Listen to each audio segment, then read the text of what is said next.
নিশাৰ এজাক বৰষুণত এইবোৰ দেখিছে বানপানী বানপানী।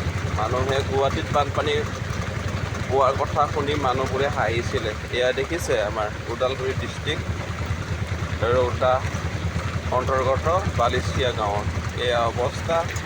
দেখিছে বানপানী বানপানী নিশাৰ এজাক বৰষুণতে। এয়া চাই লওক, মানুহে ইমান কষ্ট কৰি খেতি কৰিছিলে, কঁকালৰ ঘাম মাটিত পেলাই সকলোবোৰ ডুবাই একে কৰি দিলে। এইবোৰ দেখিছে বানপানী। সেইকাৰণে মানুহক হাঁহিব নালাগে, গুৱাহাটীবাসীয়ে বানপানীত ভুগিছে বুলি হাঁহিব নালাগে। সকলোৰে এদিন নহয় এদিন সময় আহে, বানপানী দেখিছে বানপানী। গতিকে ধুনীয়াৰ কষ্টৰ পৰিশ্ৰমৰ মাজত খেতি কৰা সকলোবোৰ দুখ কৰিছে।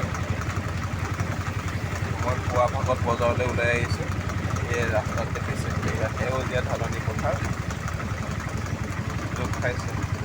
এতিয়া বৰ্তমান মই গৈ আছোঁ বজাৰলৈকে। বৰষুণে বৰষুণ, কি ক'ম, এজাক বৰষুণতে সকলো ঠাইতে বানপানী হৈছে।